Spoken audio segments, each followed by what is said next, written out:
Radio 3X. Radio 3X. Radio 3X. Oh, yes. Il y a ça, mais il n'y a pas juste ça. Il est 21h05, Radio 3X, édition du mercredi. Une semaine qui passe pas mal vite. C'est toujours bien le fun des semaines de 4 jours. C'est toujours apprécié. Même si on est en ondes 5 jours, dans notre cas, c'est une semaine qui va passer assez rapidement et de façon relaxe. Et ce soir, on va être un petit peu plus relax même. Je vous dis tout de suite en partant, avant de vous présenter notre invité, que si vous voulez intervenir à tout moment au cours de la soirée, vous pouvez le faire. Non seulement vous pouvez le faire, mais vous êtes invité à le faire au 670-9098, 670-9098. Il y a une ligne sans frais, c'est le 1-877-440-2464, 1-877-440-CHOIX, live en commercial radiox.com et aussi Belle Mobilité cellulaire, c'est le carré 98.1. Je vous ai dit au début de cette série-là que non, il n'y a pas juste ça à Radio 3X. C'est sûr que on parle de sexe de temps en temps, de sexualité, de tous les sujets qui touchent les êtres humains. Mais ce soir, on va parler d'un sujet qui touche les êtres non humains, c'est-à-dire les extraterrestres, avec quelqu'un qui s'y connaît pas mal, puis quelqu'un qui est pas mal à l'aise aussi en radio. Il s'appelle Jean Cazot. Bonsoir, Jean. Bonsoir. Hop, on va ouvrir le... On va l'ouvrir. Bonsoir. Bonsoir, ça va bien? Oui, ça va bien. OK, vous êtes en pays connu, en terrain connu ici? Aucun problème. Aucun problème, j'ai pas de doute. Est-ce qu'il y a des gens qui écoutent ce soir qui connaissent Jean Cazot comme animateur de radio, communicateur, qui sont encore surpris ce soir là, d'apprendre qu'il s'intéresse aux extraterrestres? Bon, c'est possible, mais chez les plus jeunes peut-être. Mais l'ufologie, ou enfin la discipline qui s'intéresse au phénomène des objets volants non identifiés, on lui a donné le terme d'ufologie, ça vient de l'anglais. L'ufologie, moi, ça a été ma première passion, une passion dévorante dès l'âge de 16 ans. Il y en a peut-être qui se demandaient si c'était pas une flingue d'ado, mais ça a duré jusqu'à 60 ans. S'il y en a encore qui veulent dire que je suis un ado, ils sont bienvenus. Ouais. Chose certaine, c'est que ça a été ma passion à ce moment-là, mais simultanément, j'ai développé mon expertise radiophonique en même temps. Et durant ces années-là de radio où je faisais les nouvelles, lecture de bulletins de nouvelles, j'avais aussi, à l'occasion, des interventions que je faisais sur l'ufologie. Alors, les plus vieux vont se souvenir d'une émission que j'animais à CKCV à l'époque, qui s'appelait Espace Plus. Okay. D'autres vont se souvenir d'une série que j'avais produite pour Radio Mutuelle à CJRP pendant des années. Alors, les gens sont habitués dans les années 70. Les gens sont habitués, les plus vieux sont habitués, savent que Cazot puis les ovnis, ça va ensemble.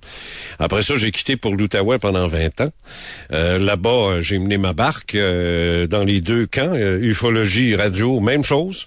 Et là, je suis revenu à Québec en 98. J'ai fait un petit peu de radio ici, moins d'ufologie, mais de toute façon, je dis c'est moi, je m'assume, et c'est comme ça. OK. Mais de toute façon, quand on est animateur d'une émission d'affaires publiques, c'est pas la place pour en parler nécessairement. Non, c'est sûr. D'ailleurs, c'est clair. Je veux dire, de la même façon, là, on parle d'ufologie, appelez pas pour parler de la santé.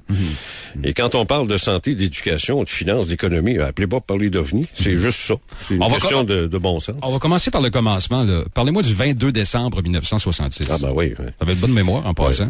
22. Oh, tu veux-tu l'heure? Oui. Je dirais 3h45. Okay. C'est la fin des classes. Et à ce moment-là, il y a un collègue un jeune collègue de 15-16 ans. Je suis à Joseph-François Perrault à ce moment-là. Chemin Sainte-Foy ici, là. Okay.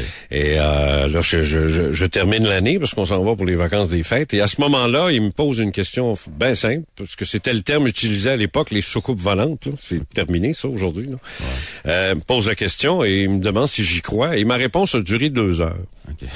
Or, je n'y connaissais rien. Et c'est un peu ça qui est bizarre. Je n'y connaissais rien. Mais est-ce que vous étiez déjà posé la question? Non, même pas. Non, jamais. Okay. Non, moi, à cette époque-là, c'était Tintin. OK. Pas Bob Moran, Tintin. C'est tout. C'est terre à terre, ça. Ma culture se limitait à Tintin, la côte est américaine, puis les petites filles de Saint-Martyr canadien. Okay. C'est tout. Et j'étais médiocre en classe. Alors, tu sais, j'étais même pas un nerd.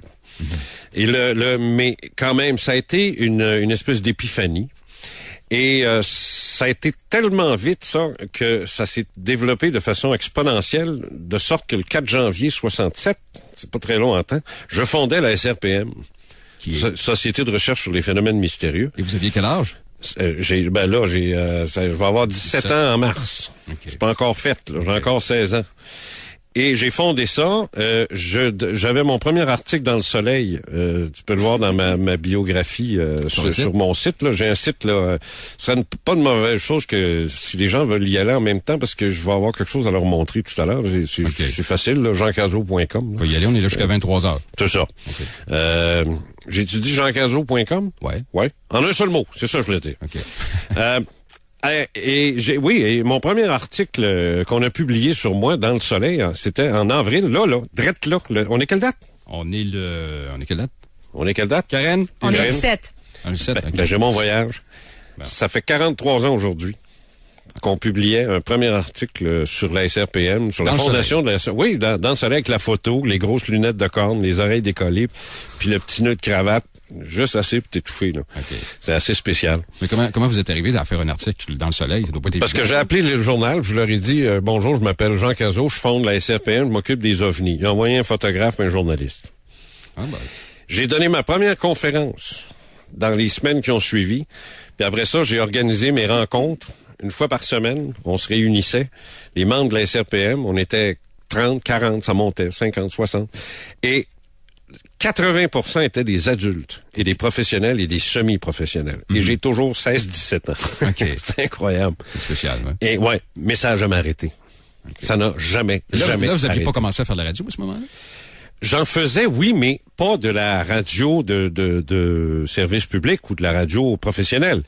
Mais j'étais constamment rendu en ondes grâce à un bonhomme pour lequel j'ai eu beaucoup de reconnaissance à ce niveau-là, qui s'appelle Pierre Champion, dont on n'entend malheureusement plus parler du tout. Pierre Champion, qui était à CKCV le samedi matin et qui faisait un 6 à 9, ligne ouverte, et qui, à un moment donné, m'a découvert, et puis il a bien aimé ce que je faisais, et puis j'étais là tous les samedis, j'étais son invité régulier, parce que je crois que Pierre était à ce moment-là le morning man toute la semaine, je pense. Okay. Puis qu'en plus, il faisait le samedi, mais il s'est dit, garde, un fou d'une poche, j'ai un invité qui est le fun. Alors, j'étais là tous les samedis. Les appels, ça rentrait à la tonne. Des questions intelligentes, des gens intelligents. Je me souviens d'un professeur de physique de l'Université Laval qui s'appelait le docteur Claude Frémont, qui était une merveille dans la manière de poser des questions. Il me tapait sur les nerfs. C'est incroyable. Et je lui rendais bien. Mais l'échange était d'abord respectueux dans un premier temps, ce qui est important. Mais c'est intéressant. Ben oui, c'est ça. Là. Intellectuellement, oui, mais il m'énervait. Ouais. Il m'énervait parce qu'il faisait exprès d'utiliser un vocabulaire qu'à 16 ans, moi, j'avais un petit peu plus de difficulté à suivre, là. Ouais. Tu sais, mais ça fait rien. Je suivais pareil. Et j'aimais ça. Et ça a été comme ça toute ma vie. Et puis finalement, c'est sûr qu'il y a eu des aléas dans ma vie qui ont fait que, la radio, l'éloignement ont fait que je me suis éloigné du terrain en ufologie. Je dis bien du terrain. Je n'ai jamais perdu mon intérêt pour la question, mais sur le terrain, les enquêtes, ainsi de suite, là, il y a eu j'ai pris des pauses, mais j'y suis retourné, revenu, et ainsi de suite. Bon, c'est vraiment une passion, mais les enquêtes, ça a commencé à quelle époque, ça? Ça a commencé en janvier 67. Dès le début? Ah ben quand? OK. Ah oui. Parce que j'avais appelé Le Soleil. OK. Et je leur avais donné mon numéro de téléphone, puis je leur avais dit, s'il y a quelqu'un qui appelle pour voir qui a vu des ovnis, même chose dans les stations de radio, voici mon numéro. Et j'avais eu l'intelligence de le faire aussi auprès de la tour de l'aéroport de Québec. Okay. J'avais appelé le type là-bas qui était en haut, puis qui passe la soirée à rien regarder, parce que je te dis que les avions, dans ce temps-là, ça pleuvait pas. Ouais. Et il était bien heureux d'avoir à jaser avec quelqu'un. Et il m'a dit, pas de trouble, si quelqu'un appelle et dit qu'il y avait une soucoupe volante, j'y donne votre numéro. J'ai dit oui. Il disait ça sérieusement ou... il l'a fait. OK. Il l'a fait. Il a pris mon numéro en note, puis j'ai reçu des appels, moi, pendant des années, en provenance de la tour. Okay. C'est pas la tour qui m'appelait, mais je veux dire, les gens disaient, on appelait la tour, puis ils ont donné votre numéro. Okay. Puis là, il y a un autre journaliste du Soleil qui s'est intéressé à ça. Et puis, la presse était elle trouvait ça le fun. Tu sais, dans ce temps-là, elle trouvait ça le fun. C'était spectaculaire. C'était spectaculaire et je n'étais pas une espèce de... j'étais pas un fanatique, là. Je veux dire, moi, je faisais de l'analyse, je faisais de l'enquête, je faisais de l'analyse, je faisais de la recherche. J'étais très sérieux et je le suis encore dans ma démarche.